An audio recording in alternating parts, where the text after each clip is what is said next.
What is happening? Welcome to the Plus Pitch Podcast, your morning pitching podcast from PitcherList.com. My name is Nick Pollack. Today is June 10th, and yes, we are going to talk about baseball. Perez, he made his return to the majors from Tommy John yesterday, and how good was it? Well, he might be the Miami Vice for your teams, as it was 3 innings, 4 earned runs, 4 hits, 2 walks, and just 5 strikeouts. I mean, 5 strikeouts is all right. 70 pitches, though. In those 3 innings, he labored a lot, especially in that third frame. The big issue here is the secondaries. I don't know how good those are going to be moving forward. It was moments with the slider working.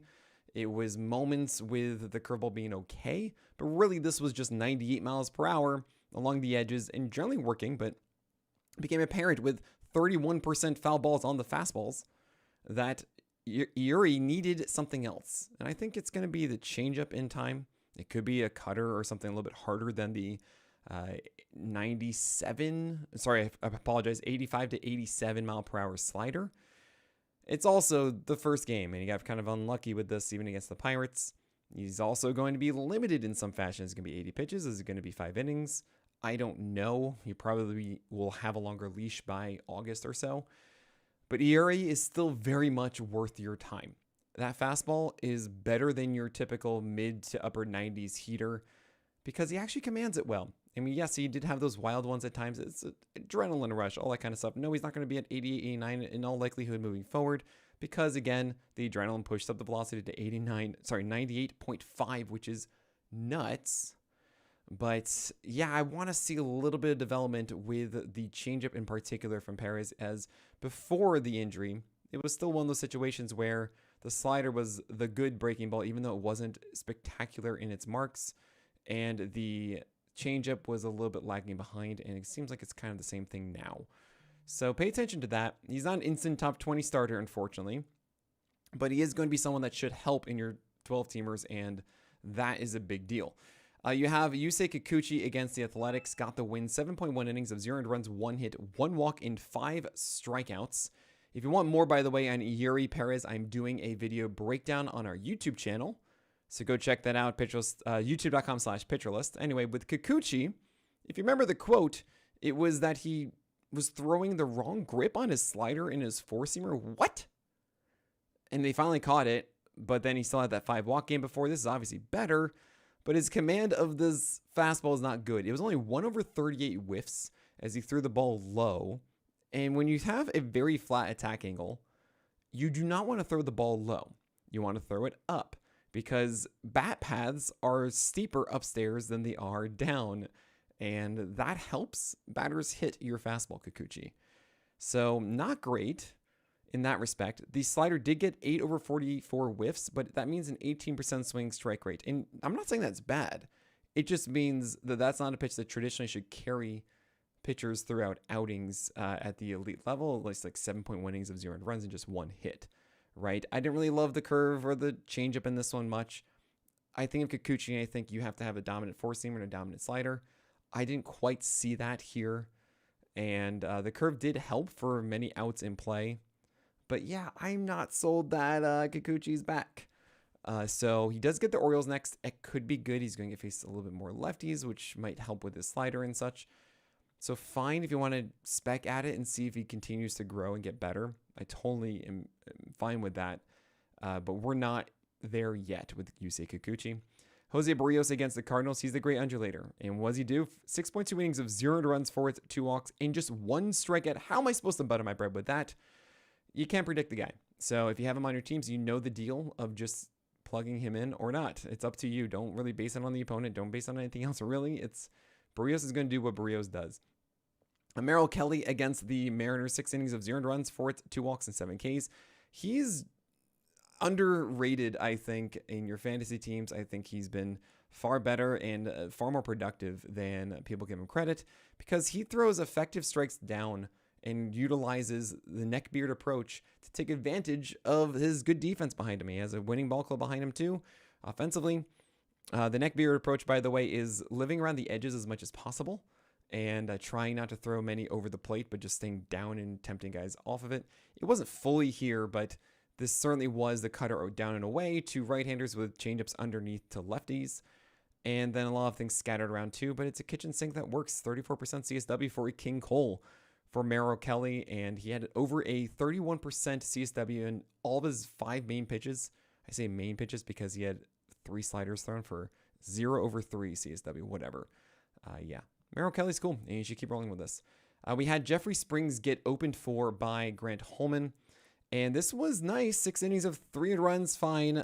5 hits, 0 walks, and 8 Ks. It's not a poor quality start because he didn't start. But the whip underneath 1, 8 strikeouts. You love this if you ran with it against a righty heavy lineup. And traditionally, the Angels are good against lefties. But this was really good for Springs as he's much better against righties with that changeup cooking for 13/32 whiffs. Now he does get the Royals and the Guardians next. That could be fine. He's probably still going to have an opener, though. I believe that's 2 straight games that Jeffrey Springs has had an opener. And the slider and fastball and kind of cutter, like he threw like 5 of them or so, are not really that good. So this is all about the changeup. And as long as that changeup's working, Springs can be effective. Chris Sale against the Brewers got the win. 7 innings of 1 run, 5 hits, 2 walks, and 11 strikeouts. Classic Blake Snell blueprint, 4 seamers and sliders to right-handers. He threw 1 changeup to a right-hander and then 2 to lefties, and the total was a foul ball in 2 balls. And they did throw some sinkers actually against the lefties. I'm fine with that. Otherwise, I mean, he really deserves to be in tier 1. I'll have him there next week. You have Zach Wheeler against the Cubs. Welcome back. Congrats on your fatherhood. 6 innings, 1 run, 3 hits, 1 walk, and 7 Ks for 17 whiffs for a Gallows pull. And by the way, Jeffrey Springs would have gotten the golden goal if he started, but he didn't. It was 20 whiffs and 38% CSW. Wild. The splitter actually was 0 for 11 CSW with just 36% strikes. He could have been better. Come on, step it up. I know it was the Cubs, and I know you allowed that home run to Kyle Tucker in the first and whatever. But yeah, Zach Wheeler's dope and makes us feel dope. Matthew Boyd was on the other side of this, and this was an interesting one. I'm going to talk about this and many others from yesterday's games after this break. Matthew Boyd, 6 innings, 1 run. We'll take that against the Phillies, except it was 8 hits and 2 walks, which is a terrible whip, and 0 strikeouts. How am I supposed to butter my bread with this? How did that happen? Well, he didn't really throw many sliders to right-handers. He threw curveballs instead, which were fine as called strike pitches. And then against lefties, he did try to throw some of those sliders effectively, and they were not really that good. And the changeup that is traditionally the strikeout pitch, the main whiff thing against right-handers, yeah, that was kind of all over the place a bit. It wasn't quite as good as we've seen, especially not down and away. But his 4-seamer got him through this. This was a 4-seamer that was really, really well spotted along the edges to right-handers, not down the middle. It did allow hits, but it got enough outs, not massive damage against that pitch. And that's how Matthew Boyd got through this day, and that's a really good sign. Because when you don't have your bad days, how bad is it? Is a constant test to see how reliable guys are. When we talk about sturdy floors, it's not just about success every day. It's about the floor, the actual times when it's really bad. How bad actually is it? And Matthew Boyd, yeah, great stuff here. Andrew Palante against the Jays got the gold star because he went 6 innings of 2 runs. I did not expect him to do that whatsoever. Now, it was 8 base runners and just 3 strikeouts, and I don't want to go for him against the Brewers and the Reds and in Cleveland. I just think, like, it's just not enough. Because even here, you got a 3 ERA, but you still had a bad whip. 8 base runners in 6 innings and just 3 strikeouts. You didn't get a win. You know, is it worth it? Not really. He also had his best slider and curve here at the very bottom of the zone. I don't think that's going to stick for Andre Palante. So, yeah, I'm good. You have Emerson Hancock against the Diamondbacks, and I'm starting to see how this could progress to a place where we like Emerson Hancock. He has a 17 to 18-inch horizontal sinker. He has good command now of his 4-seamer. It was upstairs to lefties. Thing is, it doesn't have any good metrics assigned to it, save for being about 95 miles per hour, which is kind of average, 94.8. And it's on the steeper side of attack angle. It is 11 inches of vert, so maybe it's more like a cutter, like the Cannibal McSanchez, you could say. But it still earned 7/36 whiffs because it is located well upstairs to lefties. Now, the sinker was underneath it and not well spotted, and the changeup was not doing enough against lefties for him to really have a field day there. Well, against right-handers, sure, he's trying to throw that sinker, which was okay location, and the slider wasn't really helping much. So you can see in the past from Hancock having really good days with the changeup and being able to get that sinker inside to righties, and we've also seen the slider do all right. If all those pitches come together, yeah, this can be a good pitcher. This can be something like a Toby to a Holly for Emerson Hancock, and this is his first year actually really getting a feel for things with all the injuries that the Mariners have dealt with. Even though Kirby is back, now you have Bryce Miller on the IL. We don't know when Logan Gilbert is going to return. So Hancock is getting a lot more of a runway than initially expected, and I'm happy for it for next year, Hancock, but not really this year. Maybe by the second half, he actually is putting this all together in a really good way and consistently. That'd be cool. You have Aaron Savaldi against Atlanta, 4.2 innings of 200 runs, 5 hits, 2 walks, and 5 strikeouts. I'm not going to get excited about Savaldi until I see the curveball and the sweeper doing really well. Only 20% usage combined with 12 curves and 4 sweepers. And the 4-seamer and the sinker just kind of, ugh. Now, he did go Cannibal McSanchez a lot with this cutter, which is cool. I'm fine with it. But, yeah, we need to see more from the breakers. You can't just really just get 4 total outs. That's just not enough for me. You have Mike Burroughs going opposite Yuri Perez, and it was 4.1 innings of 200 runs, 4 hits, 3 walks, and 6 Ks. I can see how this one works, too. He's a sleeper for next year, I think, because it was 95-96 on the heater, with 17 inches of vert, and against lefties, he really did locate that high, while we've seen the slider look good against right-handers, and we saw like 1 or 2 changeups that were killer against lefties. Thing is, wasn't always killer. The curveball wasn't very good against them. Right-handers, the fastball was not well spotted. And there are a lot more things to refine with Mike Burroughs. But the fact that he's throwing this 4-seamer that has showcased good locations, and he has a slider that can work, and he has a changeup that can work, you can see how these pieces come together over time. I'm not going to buy that he is going to do this consistently, or at least have those pieces working consistently, because this wasn't even a good start here against the Marlins. Brian Bayo had a more productive outing, but is it quite there yet? 6.1 innings of 300 runs, 7 hits, 1 walk, and 4 strikeouts. The changeup, 8 thrown, 0 CSW. This was not a changeup game. And that itself is really why I think that Bayo didn't have a better overall performance here. That said, the sweeper went 76% strikes and allowed just 1 hit on 29 thrown, which is really good. And the sinker did great against right-handers inside. Like, I want to see that sinker go inside against right-handers, is what I constantly say with these pitchers who have these heavy horizontal movement sinkers. Just throw that inside to right-handers and you will get through games. Now, lefties, he's trying to go upstairs with his 4-seamer at a 1.4 height-adjusted VAA, and that can work, but it's not really that good of a 4-seamer otherwise. He has to spot that consistently. The sinker mixed in with it, the changeup wasn't there, etc. It's not quite the thing that we want to see. He also threw more sweepers to lefties than righties. That's Brian Bayo. And I want to apologize. I said yesterday that Logan Webb was doing the same. He's had starts where he's done that, but it's not actually that way. He's still throwing more changeups to lefties than he is to righties, and more sweepers to righties than lefties with a sweeper. That's Logan Webb. But Brian Bayo, yeah, this isn't really it. You need that changeup at least for lefties, if not also as a weapon against righties. So we'll see how this turns out over time. I don't want to do this with the Yankees. Maybe the Giants after, if I see more of the same, or at least movement forward from there. He really needs that changeup to be something that we focus on. Shane Baz, man.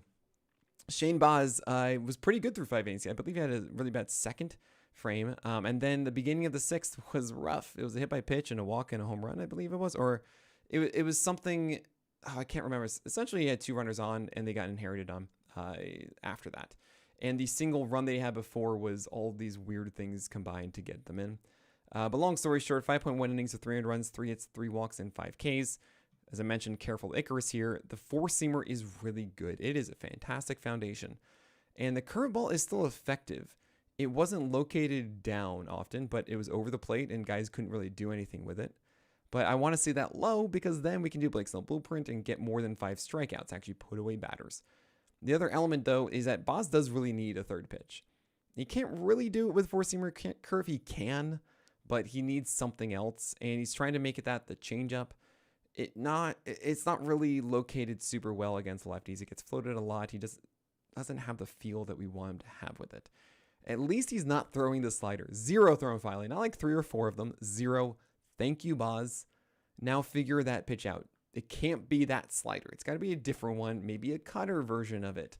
I don't know, but figure something out that is a reliable third pitch, get that curveball down, and we are then cooking. And I do think that this is the first year of Shane Baz actually having consistent starts. I've talked about that a lot with many guys, but that's one of the things that I think we overlook a bit. At least I certainly do when I think about grading them throughout the year. Is the younger guys who haven't really had the opportunity to develop in season before, as long as they get the innings, they generally get better. And we're seeing that a bit from Lodolo. I'm having more faith in him because he's not had this runway for a long time with his health, and I think that it's helping him out. I'm curious about Dustin May as we get later in the season, but he hasn't had any growth really, maybe a little bit. Shane Baz, though, I do feel is very well positioned to have that growth, and I'm very curious to see how it progresses. Wade Miley made his start. I can't believe it. He had a game of relief and was terrible, and this was 5 innings of 300 runs, and he got a win. 9 base runners, though. 5 hits, 4 walks, 2 Ks. He's going ultra changeups and cutters, which are, they calling sliders. It's cutters. It's 88 miles per hour, while his fastball is 91, 92. But the changeup location generally was good. The cutter was okay. I mean, he did go inside on it, but they didn't chase it as right-handers. And he did get mostly right-handers, which benefits him because he is this slider changeup. Yeah, we don't want to go with this against the Tigers at all, of course. And this is replacing Hunter Green because he's pretty much out for the season now. And, oh boy. Where's Chase Burns?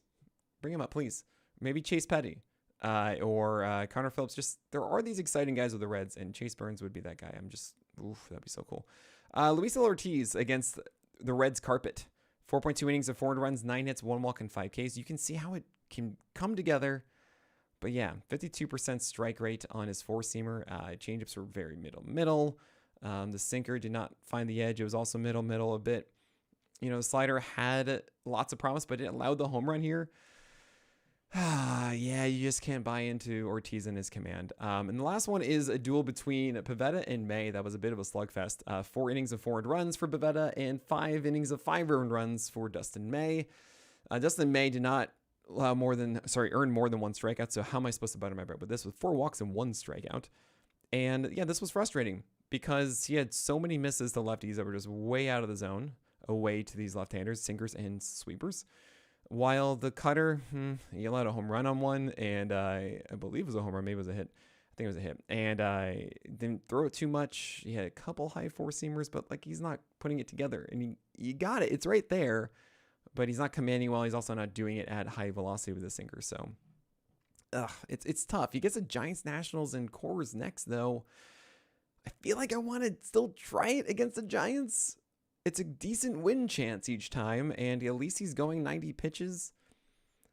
I feel like over time it does work, so I don't know. It's up to you there. And Nick Pivetta against the Dodgers. I mean, I can't really say much more there. It does look like he has a different version of a four-seamer.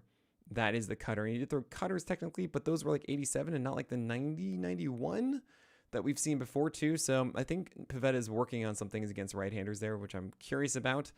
And I don't know how that's going to show up, but it's in Arizona against the Diamondbacks next. I think that's fine. And hopefully the home run stuff isn't present. Moving forward with Pivetta, I'm just crossing my fingers. He's just been so good that you can't really not do it now. All right, that is it for today. Thank you all so much for your support. My name is Nick Pollack, and may your BABIPs be low and your strikeouts high.